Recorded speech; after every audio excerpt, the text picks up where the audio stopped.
name is Connie, and I am a member of a nonprofit based here in St. James Parish, and we called it Crazy About History. There's no better name because we are crazy about history. So many people think that history is boring. No, it isn't. Not the way we do it, because we do living history performances. So you see me dressed here. We do research and write script and become a person of the past. And people enjoy it. We go into schools and libraries and luncheons, and we even do our own performances, such as the morning event at St. Joseph Plantation in Vacherie. We also did a tea a few years back. It was a big success. The only people invited were women, and the men waited on us.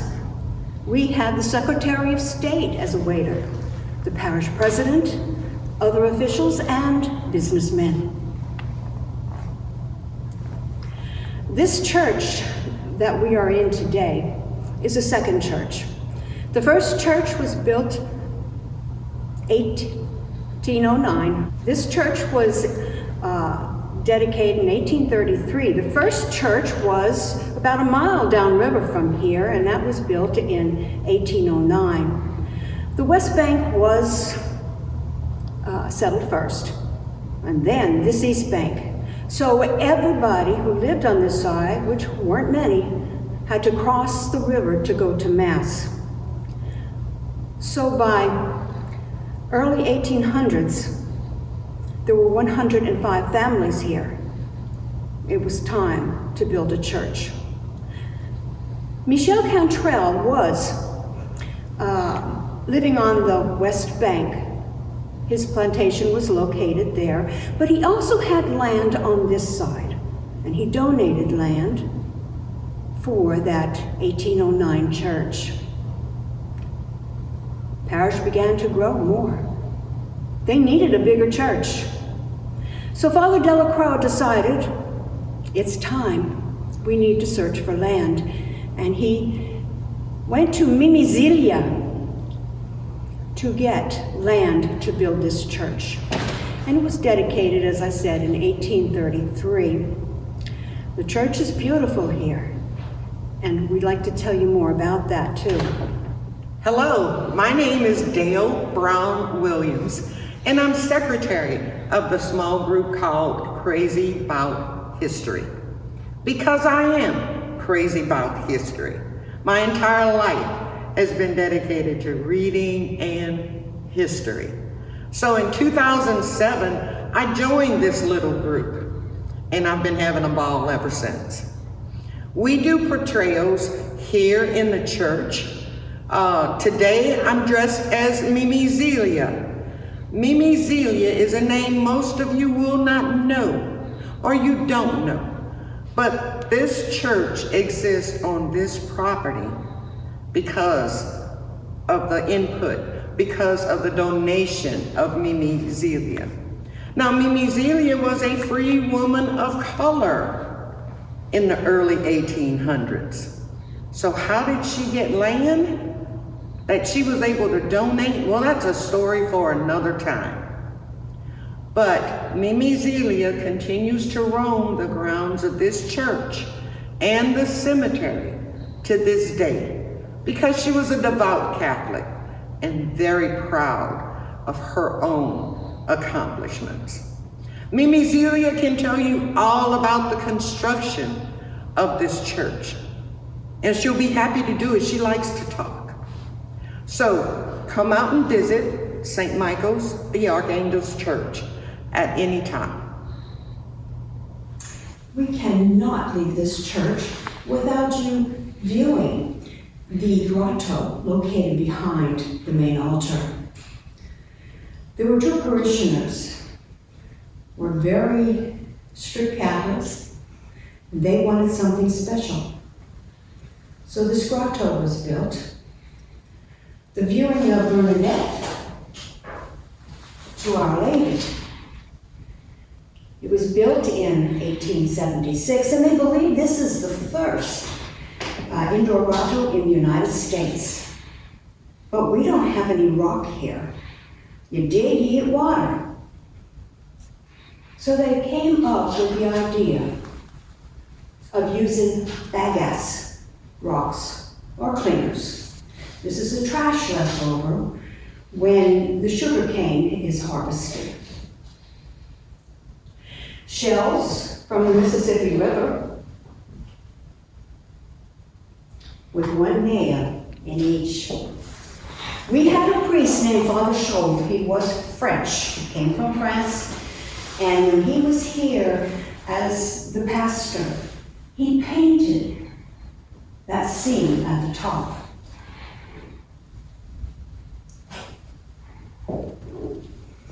It was Florian de Chary who was the architect. He was a graduate of MIT. And the builder was Christophe Colomb.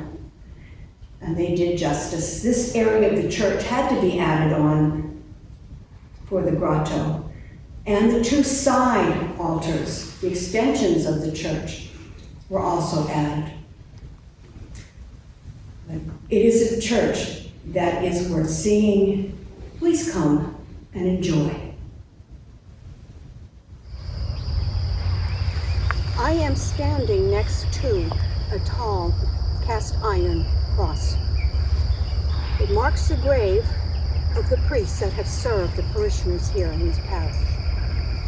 One in particular I want to tell you about. His name was Father Joseph Roman, and he was the first Louisiana-born priest. The Roman name is known here because they're from the West Bank and they were plantation owners. And one was even a governor in the 1800s, Andre Bienvenu Roman.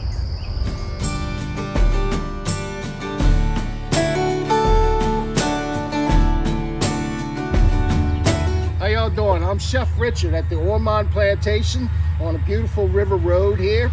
We're a 225-year-old plantation. We have a full-service restaurant.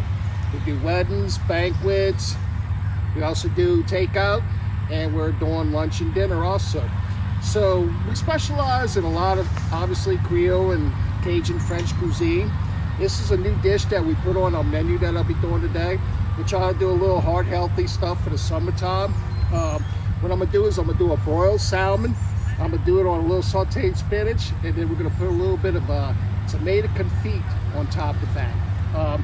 This is really a light dish. I'm using salmon today, but I would love to use fresh redfish, puppy drum, speckled trout, or even flounder would work really any firm fish will work really well for this dish.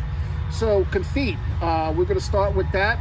What it means in French is to actually preserve, and what we're gonna do is preserve it in a little bit of olive oil and some fresh herbs that we have here. So we're gonna start out with a little bit of olive oil.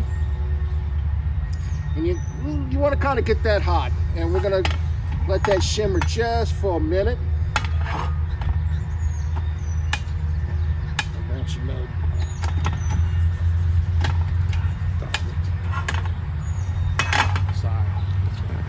All right, so we have our olive oil that's heating up here, and what we're gonna do is we're gonna go ahead and put our garlic in. And what I have here is some sliced garlic. I like to slice it very thin. We'll get that oil heating up, and we just wanna kind of saute that garlic just lightly on that, just enough to soften it up a little bit. And then what we have here is some nice cherry tomatoes. You can use Roma tomatoes or Creole tomatoes work really well for this dish. We're coming into Creole tomato seasoning. And again, confit is to preserve in oil. And so what we're gonna do is we're gonna go ahead and make this confit, and then we're gonna go ahead and put it up in a little bit of mason jars, and this will hold for us for 6 months to a year. So we got our garlic here shimmying, a little bit of oil. We're gonna go ahead and add our fresh cherry tomatoes. And we don't want to cook them down to where they're really mushy. We want them to still have a little bit of texture here. This is a great summertime dish. And this confit, this is also be great on a nice chicken dish or even a pork dish. It's very versatile. You can actually mix it in with some pasta, some shrimp. So we have our onions and our garlic and our cherry tomatoes going here. We're gonna go ahead and add a little bit of salt, pepper. We got a nice sizzle going with that. So at Elmont Plantation, we have beautiful grounds. We got hundreds of years old oak. It's very scenic. We use a lot of Louisiana fresh seafood. We are open for dinner on Thursday and Fridays, and we do a great Sunday brunch. A lot of local ingredients, crawfish, tomatoes are coming into play right now.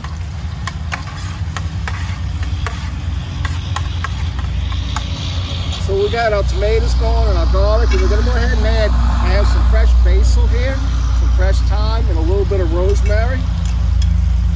Fresh is always best for this dish, but if you have to, you could use a little bit of dried seasoning.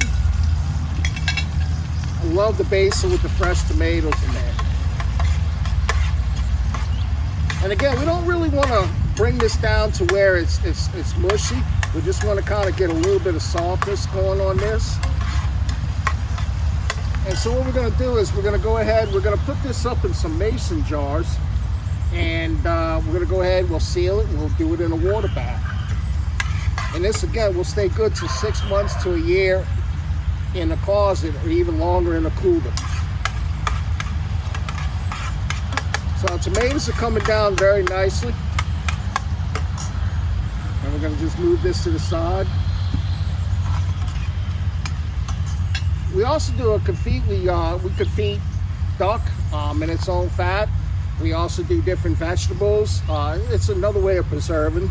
And you can take the seasonal vegetables that you have and extend the life and be able to use them throughout the year. This has got such a great flavor going on here. Again, just a little bit more salt and pepper. Our tomatoes are almost done.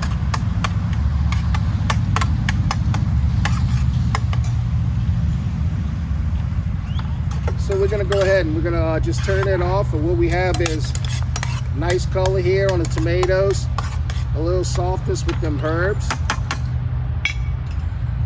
And with that, we're gonna go ahead and put it in our jar.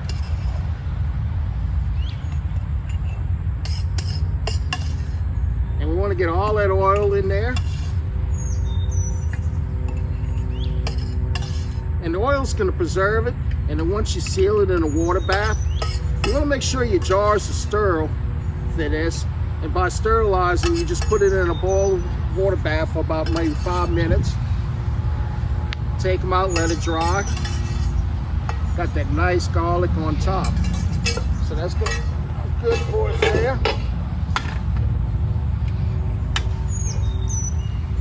And you can see that works out just really well in that jar. So now the other part of this dish, and what we're doing again is a broiled salmon on some baby spinach here with a little tomato confit. So we want to go ahead and get our skillet kind of hot. I got a nice virgin olive oil here. It doesn't have to be the very expensive stuff, but you want a good quality olive oil. So with our salmon, we're going to go ahead and we're going to take a nice Creole seasoning. I like to do my own blend of seasoning. A Creole seasoning is nothing more than some paprika, onion powder, garlic powder, salt, pepper, a little thyme, basil, and a little bay leaf in there. And we go ahead and just season up our salmon.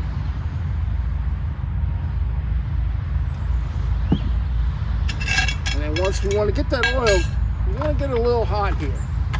We really just want to kind of sear this quickly. And again, redfish would work beautiful for this dish, or any South Louisiana. I can't say enough about Louisiana seafood. It's pretty much all we use in the restaurant, other than some salmon that we bring in. So now that we have our oil hot, we're gonna go ahead and just sear it. I always like to start with our top side down. And this takes a minute just to I like to cook my salmon about 3 to 4 minutes on each side, just to put a little bit of sear on there, and I bring it up to about medium. Of course, you can cook it to well done, but salmon, it really is best eaten about medium temperature. It has a high oil content, so it has a really nice flavor on that. Now we got our going there.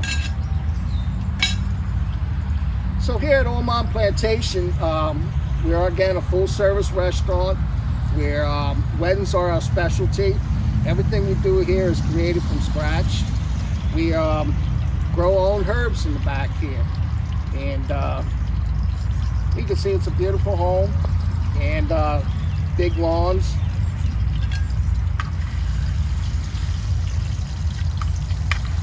And again, this doesn't take long. Of course, salmon I like medium, but if you was to use redfish fillet, you would want to go ahead and cook it all the way through. Here in springtime, we have such abundance of different herbs and different seafood. You could actually even add a little bit of crawfish to this dish. You could add a little bit of shrimp to it if you wanted to kind of add another component to it and bring it up. You could actually take this and put it over some fresh spinach and not even have to saute it to even lighten it up a little more, even like a little bit of a salad. So now that our salmon is really going good here, just another quick little bit on that side. And I'm gonna go ahead and plate this now. We're almost there.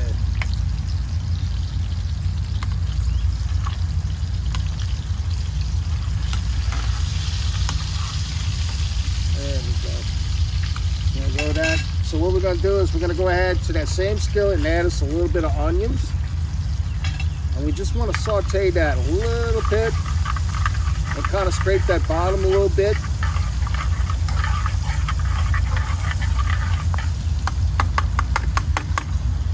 We got a little bit of Creole seasoning on top of our salmon. And then we're gonna go ahead and add a little bit of fresh spinach.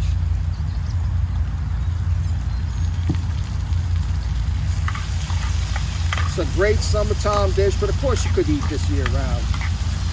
So the spinach we put in there, we just want to kind of stir it around a little bit and soften it a little bit. This would also work good with any other kind of green. You could do a little bit of mustard greens or collard greens, or even a little bit of Swiss chard, which is my personal favorite.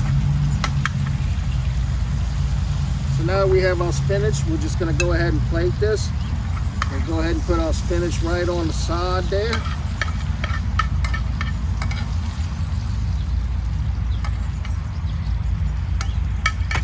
Get that out the way.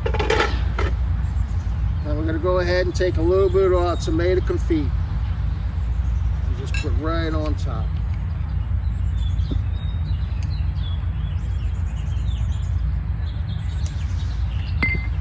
And there you have it. One of our new dishes at Ormond Plantation. This goes great with a Chardonnay or even a Pinot Grigio. And I invite y'all to come see us at Ormond Plantation, where we a lot of Louisiana seafood dishes on the Louisiana culture.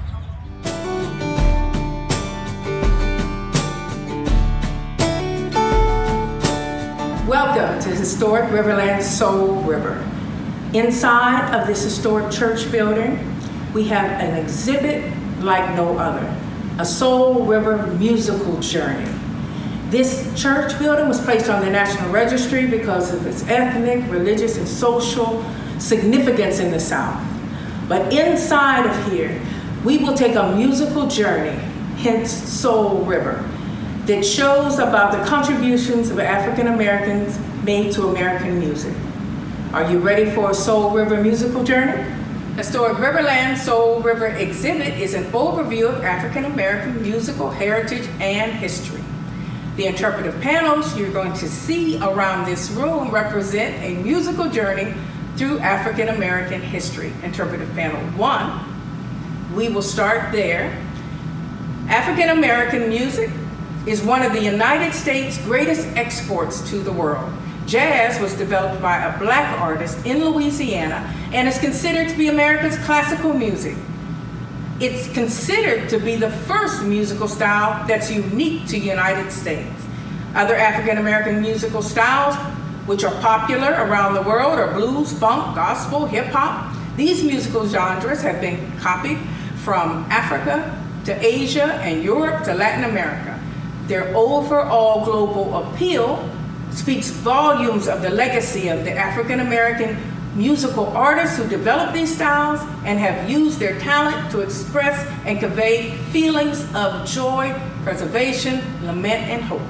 African American musical history also reflects a historic sojourn, like a journey down the river, hence Soul River. From the days of enslavement to modern liberation and pride. Let's begin our journey. Interpretive panels 2 and 3, African American roots and early development, 1700s to 1865. The social context was slavery and emancipation, the slave revolt of 1811. The musical styles were drumming, folk spirituals, field hollers, work songs, and call and response.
Interpretive panels 8 and 9, the swing era and World War II, 1930 to 1950s. The social context was the roots in civil rights activism, urban migration, and the decline of the Southern plantation system. The musical styles were big band swing, urban electric blues, rhythm and blues, bebop, rock and roll.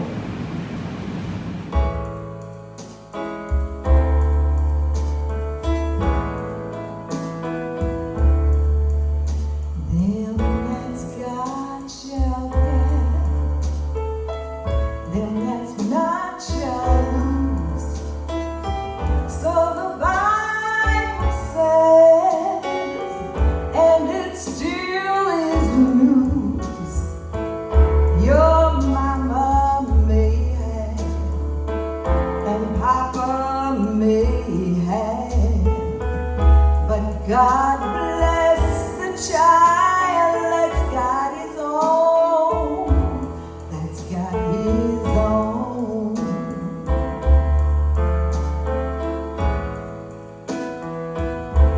Yes, the strong gets more,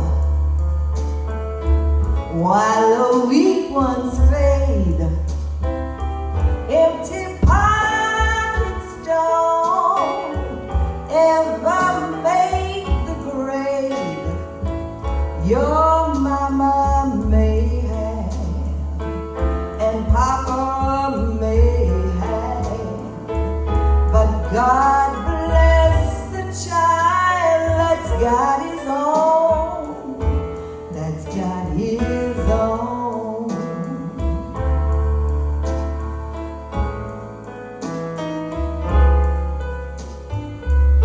When you've got money, you've got lots of friends crowding round your door.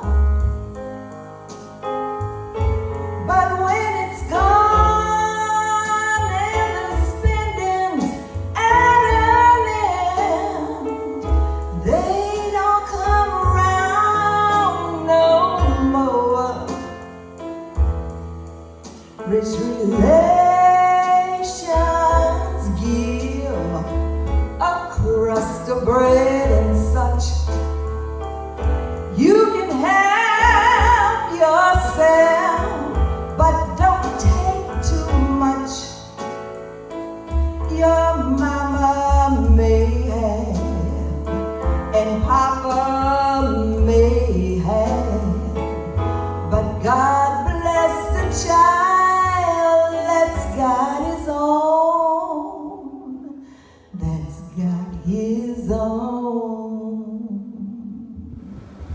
Sounds of Freedom, interpretive panel 10 and 11, Civil Rights and the New Liberation, 1950 to 1960. The social context was the Civil Rights Movement, liberation struggles, Vietnam War.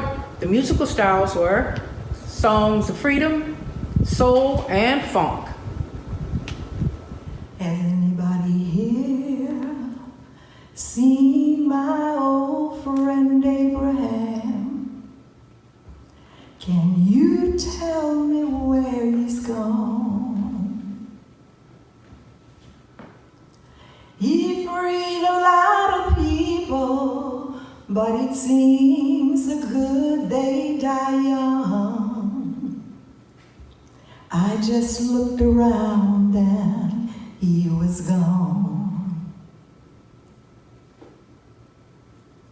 Has anybody here seen my old friend John?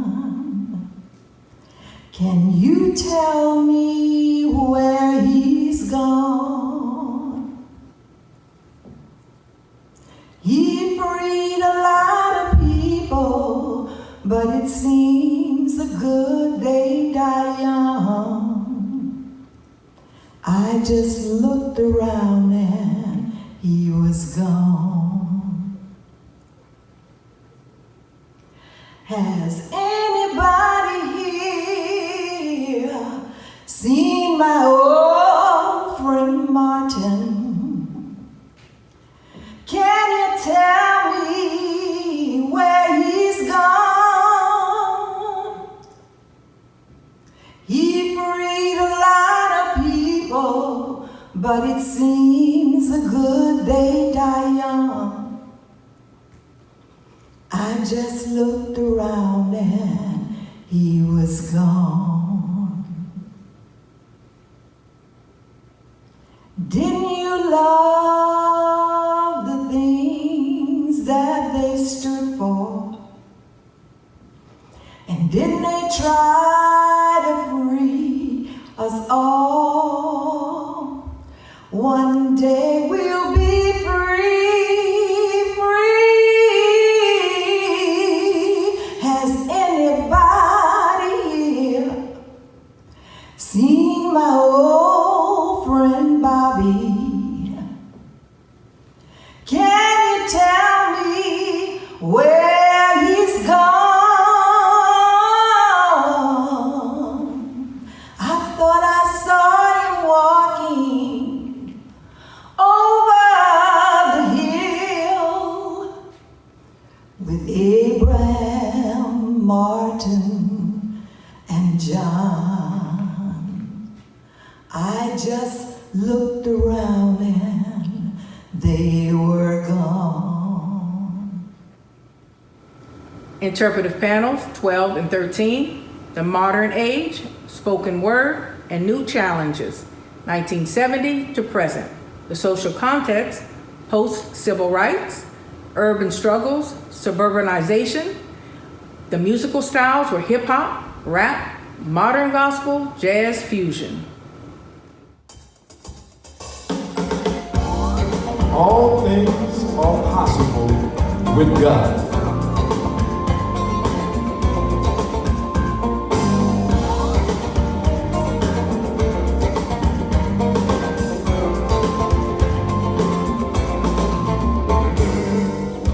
Ain't no such thing as we can, not with God on our side.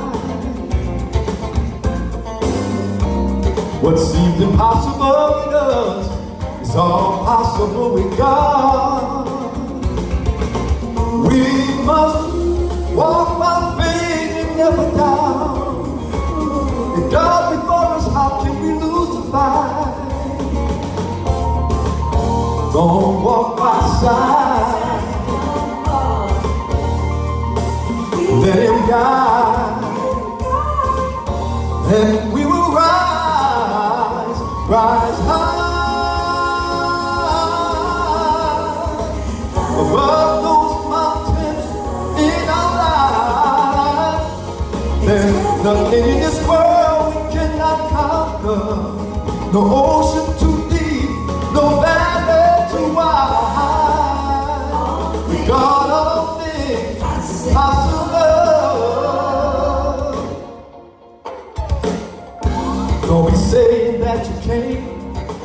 when you haven't even tried. Since God begun to work in us, we must believe with all our heart. We must release all fear that faith abound. Speak when we believe, and our words will come to life. Don't walk by sight. We must let Him guide, and we will rise high above those mountains in our lives. There's nothing in this world we cannot conquer. No ocean too deep, no valley too wide. With God all things possible. There's nothing in this life we can't do. No, no, not with God. There's nothing too much, nothing too hard. No, no, not with Christ. With God, all things are possible. Don't you know with God, all things possible? Don't you know with God, all things possible?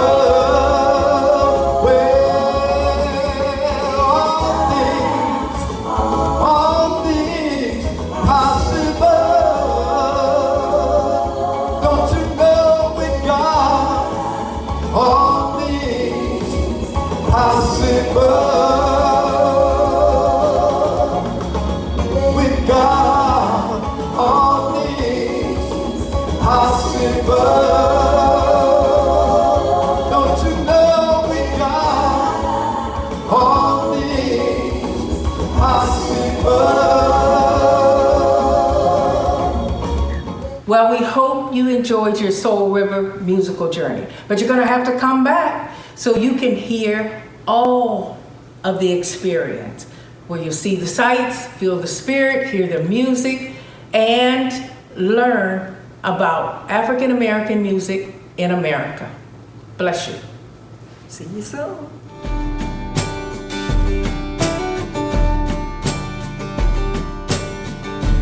Na na na na, na na na na, na na na, gonna take my time. Na na na na, na na na na, na na na, gonna take my time.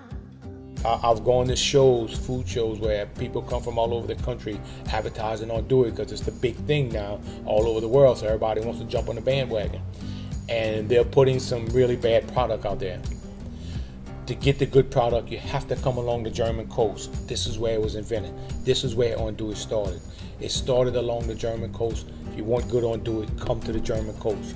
And there's a lot of good Untitled.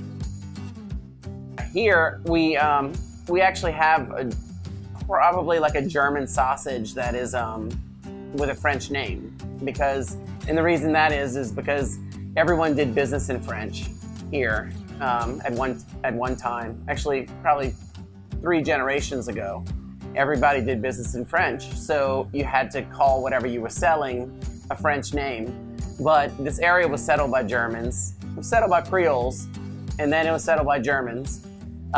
So we have a lot of a German influence on our food and our culture. The Germans were the sausage makers. They're the ones that came over and knew how to make the sausage. They were like the expert sausage makers.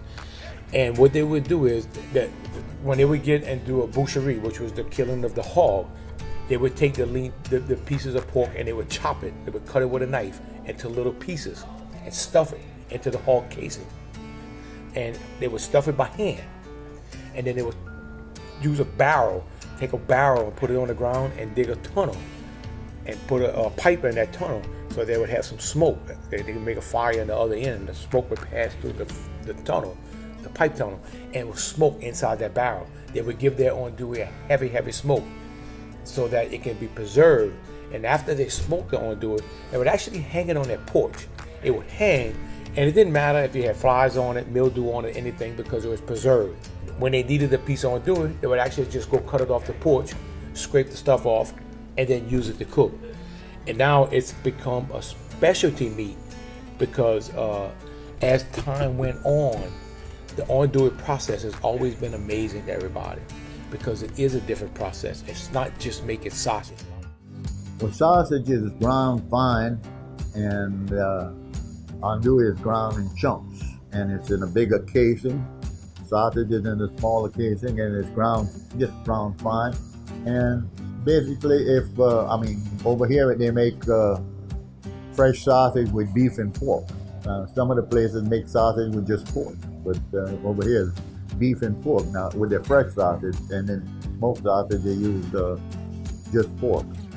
I would say that it's a little leaner, but it's also more coarse ground, so you'll get kind of chunks, and it's not as homogenized as regular sausage. So you'll still have some of that when you cook it, but you'll also have chunks of meat. It's going to have more after you smoke it, and if you grill it, they have more of a bacon taste to it. And when you put it in stews, when you put it into a gumbo, it just gives this unique flavor. You know, we start with grinding it. We have to let it hang for so many hours to let some of the moisture evaporate or drip out.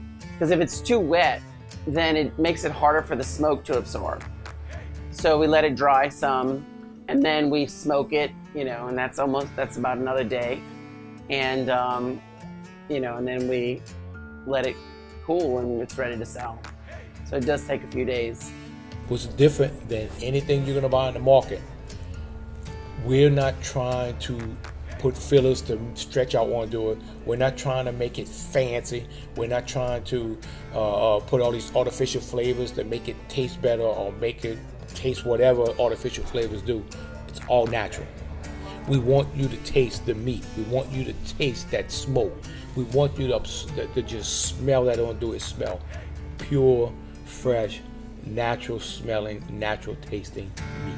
Natural tasting andouille. Oh Lord. Use andouille in gumbo, I use it in spaghetti. I use it, I cook it, what's called roasted. Either put it in the oven covered with aluminum foil and cook it for a while, or we cook it on top of the stove, put it on top of this, and you cook it. You put it on top of the stove with very little oil and some water, and just boil it down for a while till you get. It'll make it look a little gravy, And eat that on the side instead of a piece of sausage with rice. Eat a piece of andouille with rice or something like that. We call it roast andouille, but it's basically just cooking it like that. Some people use it in jambalaya, They use it in cream sauces with spaghetti or some kind of noodles, And I guess you find anything you want to use it in, We're going to make a gumbo. We're going to make a jambalaya. We're going to use our andouille. We're going to use our sausage. We're going to be creative. Everybody cooks a jambalaya. Everybody cooks it different. And of course, we all have the best. But at the end of the day, we're going to eat and we're going to have fun. We're going to drink a few beers. We're going to have fun with our friends. And we're going to do what we call throwdown. We're going to throw down. We're going to have a party. Everything revolves around food in Cajun country. Well, I'm a rolling slow these days. I'm gonna take my time.